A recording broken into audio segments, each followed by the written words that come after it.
Welcome, everyone. It's time for Making Sales Social Live, coming to you from the Social Sales Link virtual studios and is brought to you by AskSSL.ai.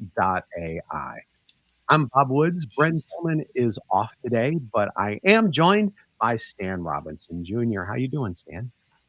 Great. Great as always. Good to see you, Bob. Good, good. Glad to hear it. Good to be seen. Appreciate that. So today we're going to be talking about LinkedIn's Sales Navigator product, or as I like to think of it, LinkedIn on steroids. We're going to link Sales Navigator in with the concept of deep sales, which incorporates both data and the people who drive it into the selling equation. Then, because we are who we are, we'll toss in a little bit of AI for good measure. And the resulting entree, if you will, gives us as sellers 5 ways to leverage Sales Navigator to give us the business intelligence we need to build trust with our customers. As I'm still under the weather, Stan is going to handle the bulk of things here. Plus, Stan is our Mr. Sales Navigator anyhow here at SSL, so it makes sense for him to drive the conversation. So before we get into the 5 ways, any further thoughts on deep sales, Stan? Deep sales is a term that the LinkedIn Sales Navigator came up with just to describe the process of more effectively using data to learn more about our prospects, potential clients, and form more better informed, knowledgeable, and personal relationships with them. And AI, of course, is a tremendous help when it comes to gathering and analyzing the data and making sure that it's useful for anyone that's responsible for driving revenue. Yeah, that's a good point. And what I like best about it is usually when you hear like, sales and data and AI and things like that, it sounds very analytically, it doesn't sound very genuine and authentic. But what we're going to be talking about is actually using all of that to bring the humanness into the sales equation through the 5 things that we're gonna be talking about. So I personally think that that's very important. Yep, exactly. Totally agreed. Yep. Totally agreed. So let's get right to it. Excuse me. So the first thing we're gonna be talking about is optimizing personas and searches for identifying key accounts and the prospects, within those accounts, Stan. So with Sales Navigator, one of its functions you see as soon as you get on the home page, about 3 o'clock on the page, is the opportunity to create personas. And personas are high level forms of ideal customer profile because personas include function, seniority, title, and geography. Those are basically the components of personas. Now, Sales Navigator does have many, many more search filters than that, but you can create up to 5 personas to help get your searches started. And one of the ways that you can use personas, there are a number of ways, but one of them is if you're responsible for large accounts that have 1,000, 5,000, 10,000 employees, and you want to narrow your search within an account very quickly, personas are helpful as a way of doing that. When you're inside the account, you can search by persona within an account, and it'll save you a lot of time in terms of finding the people that you're looking for. And then you can also use persona as an additional search filter because you can add personas to your filters when you're searching more generally. So personas are number one. They're a useful tool, something that Sales Navigator added maybe, I don't know, 12, 18 months ago. Yeah, that was fairly new, and actually one thing that I wanna point out is, most everything where we're gonna be talking about is Sales Navigator specific. This next item that we're gonna be talking about, you can do this in the regular LinkedIn.com, but it is so much more effective in Sales Navigator. It's nuts, basically. So number 2 is leveraging social proximity for referrals. Yes, so social proximity is a fancy way of saying how closely are you related or connected to someone on LinkedIn. So, first degree connections, maximum social proximity. You're directly connected. You can send each other direct messages. Presumably, you know each other at some level. And then we have second degree connections, which are people with whom you share a mutual connection. As Bob mentioned, with regular LinkedIn, you can you can easily see who your first degree connections are. You can easily see who your second degree connections are. What Sales Navigator adds to the mix, as an example, is you can add the additional search filters.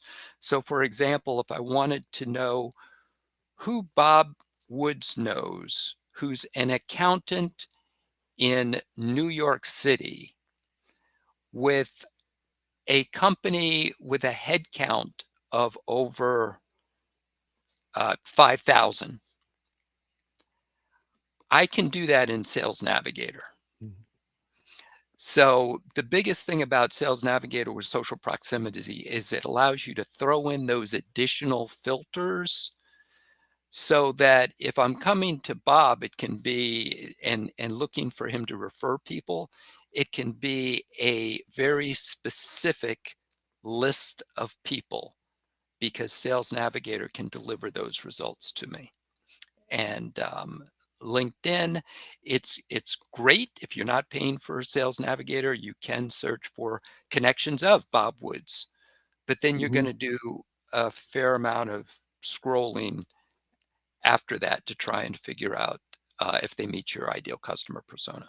Yeah, definitely scrolling and kinda going, does this especially if you're looking for, like, certain size companies and things like that, it's like, does this company seem like something that would fit into my, list of potential prospects, whereas in Sales Navigator, boom, you've got it all, like, right there in front of you. That's why, whenever we talk about Sales Navigator, we're always like the filters alone. I mean, even going beyond everything that we're talking about now. I mean, just the search filters.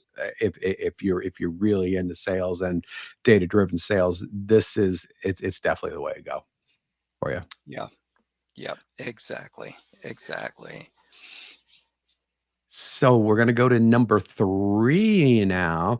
So that is responding to engagement opportunities from the Sales Navigator news feed. And that's what's critical here is the Sales Navigator news feed because it is different from the LinkedIn.com news feed, which if you've seen Sales Navigator's newsfeed and you've seen LinkedIn.com's newsfeed, you know that they're different because the LinkedIn newsfeed it can be you know, just full of all kinds of things that, between the ads and what the algorithm thinks it wants you to see and everything else, you're like, sometimes it might be a little overwhelming. Tell us why the Sales Navigator newsfeed is different and, in my opinion, alone, just so much better than the regular LinkedIn.com newsfeed. Yes, as Bob, as you mentioned, the LinkedIn news feed can be kind of overwhelming. And what's wonderful about the Sales Navigator news feed is that it's driven by the accounts and the leads that you have saved. Now, the algorithm's going to recommend additional accounts and leads based on the Mhm. ones that you've saved. However, what you see in your Sales Navigator newsfeed will not include ads and it will not include extraneous content from people that you have no interest in from a sales standpoint. Right. So, one of the things that you can easily use to pull up relevant information, especially when you're pressed for time, are account alerts which alerts you to things like employee headcount growth. If headcount is growing at a company, that might be of interest to you. Or conversely, if headcount is shrinking at a company and you have a solution that will help in that type of situation, alerts can alert you to that. New decision maker hires. A great opportunity to start a sales conversation is with a new relevant decision maker that's trying to make a name for themselves at their new company. And if you have a solution that can help them do that, great opportunity for conversations. And then lead alerts. They'll highlight things like career moves. Anytime someone's engaged with content that you've posted or your company's posted, um, content that they've shared. So some of these types of things you can find on LinkedIn, but you have to do a lot of looking. Right. Whereas Sales Navigator, you just go straight to your alerts on the home page and you can do some filtering within alerts. You can even filter by lead and account lists that you've set up. So that's a quick overview of some of the things that you can do with alerts and what makes the Sales Navigator news feed very user friendly. Yeah, very, and, especially, one of the things that I've always suggested is that if you have Sales Navigator and you are actively prospecting, obviously put everyone that you're prospecting into Sales Navigator specifically. So in other words, don't depend on LinkedIn.com to bring that stuff over for you. You need to put, those accounts in there and the leads from within accounts, or if it's just a lead without an account, or whatever that looks like, basically to put that in there so that you are seeing the content that those people are sharing, and you're only seeing the content that those people are sharing without all of the folderol coming in from the LinkedIn algorithm. That's very important. It keeps you focused when you're in Sales Navigator, which I think is another advantage of that as opposed to LinkedIn.com, because over on the .com side, we all know that there are many rabbit holes that you can fall into. It's much more difficult. I mean, you probably could fall into a rabbit hole on Sales Navigator, but it's much more difficult to Yep, exactly. And focus was exactly the word that I was looking for. do. And by yes, by the way, you also want to go ahead and save your existing clients in Yes. Sales Nav. It's easy to overlook that, but put the algorithm to work for you by saving your existing clients. And of course, you can build lists within Sales Navigator, but saving your existing clients helps to start to send signals as far as who you're looking for to Sales Navigator so it can start to recommend people just like that. Yeah, very cool. Get the AI, get that algorithm working for you on the Sales Navigator side. So that's an excellent suggestion, Stan. Appreciate that. So number 4, this again, you might be able to do this on the .com side, but Sales Navigator makes it easy to do, and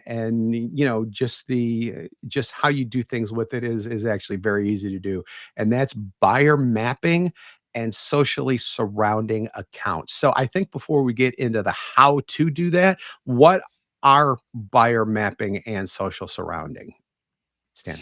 Yep. So buyer mapping in this case is just looking at, okay, who are the stakeholders in purchasing decisions? Because these days, especially in business to business, there is no one buyer. Not even Now, close. yeah. So you will probably have a champion within accounts that's helping you kind of navigate the political landscape within an account, but that's probably not going to be the person who's signing the check and who's doing the evaluation of your solution. No one Mhm. person's going to wear all those hats. So you want to make sure you're aware of who all the influencers are within the purchasing decision so that you can start to connect with them and start to build relationships with them. Socially surrounding is simply another way of saying Don't just connect, and we also call it multi-threading, but don't just connect with one person. Connect with as many people as you can within a company. And one of the questions, Bob and I, we get this all the time. What happens if the person I want to reach out to is not active on LinkedIn? Yes. Then what do I do? Look for other people within their organization, above, below them on the org chart, their peers, and start to connect with them, those people. And that's what we call socially surrounding someone, Mhm. just starting to connect with their peers, those they manage, those who manage them. And that's one way that you will become visible. It's the long game. Mhm. But when you have a good relationship with especially someone's boss or manager, it's very easy to get a conversation with someone that they manage. And then based on your buyer mapping and your social surrounding activities, you can chart that in the accounts, or you can make a separate list of that. You obviously have a way to, well, maybe not obvious if you're not on Sales Navigator, but you can actually include notes directly into Sales Navigator about any person or any account that you have there.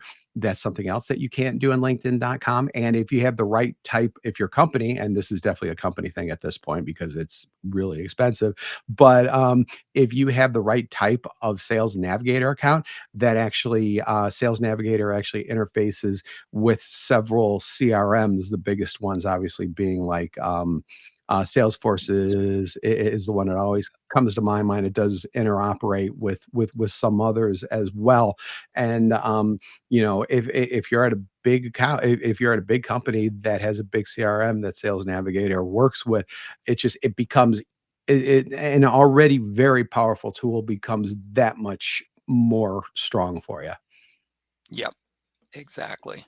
And Sales Nav also includes Relationship Explorer and Relationship Map, which it are simply ways of being able to view people within an organization. Relationship Map actually allows you to build your own org chart and pull in Yeah. people so that you can see how they're related to each other and see who you may need to connect to if they're missing from the chart that you've put together. That's yeah, I forgot about that. Yeah, Relationship Explorer and Relationship Map are two very powerful things that again are only available in Sales Navigator. And yeah, we talk about Sales Navigator a lot. Just want to let you know we don't make a dime off of Sales Navigator. It doesn't have anything to do with that. We think it is so powerful of a tool and a resource for you that we do talk about a lot. We do, Stan, all of us, especially Stan, offers training on how to use it, efficiently and effectively as well. So we are here for you when it comes to that, and that's especially helpful for number five, our last item on our list today, which is two kind of separate things, but they do definitely intersect with one another, and that's a special, not special. It's only available in the higher levels of Sales Navigator, but my God, it is such a great tool to have, and that's smart links, and then how that interacts with buyer intent. Plus, Sales Navigator just handles buyer intent all on its own as well, Stan. Yep, yep, exactly. So smart links, as Bob mentioned, available with advanced and advanced plus. Those users not available to core members. But basically, if you haven't tried it yet, you want to try a smart link if you have access to it. It's basically a way to create a link within Sales Navigator, add any content, whether it be PowerPoint presentations, PDFs, data sheets, white papers, case studies. You can add that content to one link that you share. So you're not having to worry about uploading documents and sending those, trying to send those through email and getting caught in spam filters and Yeah, et all the cetera, et fun stuff. cetera. So being able to send a single link with multiple pieces of content is a beautiful thing. The second thing about it, though, are the analytics, because you can have it gated such that someone has to put in their email in order to access the information. And Sales Navigator will show you analytics as far as from the content that you shared with them, which ones pieces of content they opened and how long they spent on each piece of content that you shared within the smart link, Yeah, that's which huge. is, yeah, it's definitely huge. It's an indicator of their interest in the different pieces of content. And then if they do share the smart link with some of their colleagues who may be part of the buying process, it is also a way to basically get the names of new decision makers in the process that you may not already have on your radar. So smart links are wonderful, and there are multiple ways that you can use it. Buyer intent is something that probably less than a year old, definitely less than 18 months old. And basically, buyer intent means signals that LinkedIn has gotten from their members that they have an interest in your company. So, for example, if someone at a target account of yours has looked at your LinkedIn company page or connected with one of your colleagues on LinkedIn, even if it's not you, those are signals of buyer intent. In other words, they're interested in your company. And this type of data, and this is where AI comes into play, would be impossible for you to see. You have Yep. no visibility into things like that. But this is where AI, Sales Nav's algorithms can surface information that will help you in the sales process. Yeah, that's all just that's absolutely tremendous. And getting back to where we started with smart links, just having that ability to to not only be able to add to a smart link as you go along. So, maybe you do like a preliminary proposal. Say that 3 times fast when you're sick. And then, you have some more meetings and things like that. You then upload an updated one. Upload some other documentation, things like that, but you keep it all in that same repository. And then people other, like Stan said, other people from within the company can come in and look at that. You can see when they look, how long they look. You can enable downloads as well, so people can actually download if you want them to. Sometimes you may want to do that, sometimes you may not. It just depends on your specific situation, but it will tell you if people downloaded something, which is a pretty strong buyer intent signal, if you ask me, when they Yeah, when they when they actually download something. absolutely. So with that, I think unless Stan, you have any final thoughts, I think we're going to go ahead and wrap things up. Yep, I think we've given everyone enough to chew on. The Sales Navigator just offers some powerful features that help you move the sales process forward, gather intelligence on your potential clients, such that you can, as Bob mentioned at the outset, you can have conversations with them that are relevant, that are trust based, because you're bringing data and additional insights to them, which helps them in what they're doing. Right, So and thanks, it's Bob. yeah. Yeah, it's definitely all about, helping them with the types of data or whatever it is that they need to have them more involved, more involved and more educated and more aware as they move through the sales process, which is all just is fantastic stuff. Stan, thanks for giving my voice a little bit of a break during this. Appreciate that. And thank you for joining us and for putting up with my scratchiness for this episode of Making Sales Social Live, sponsored by AskSSL.ai. If you're with us live on LinkedIn or YouTube right now, we do this every week, so keep an eye out for our live sessions. If you're listening to us on our podcast, which means you're listening to the recorded version, and you haven't subscribed already, go ahead and hit that subscribe or follow button. And also drop us a like and a comment. We definitely love those as well. We do two shows weekly, this one and our Making Sales Social interview series, where we discuss with leaders and experts all types of topics and things like that. And they're in sales, marketing, business, and many more areas. If you'd like more on our podcast, go to socialsaleslink.com/podcast. So Stan, it's just you today, so we can probably handle this without much difficulty. So when you are out and about, be sure to make your sales. Social. Yeah, oh yeah, bring in the bass with that too. I love it. Thanks everybody. Have a great day. Bye-bye. Bye now.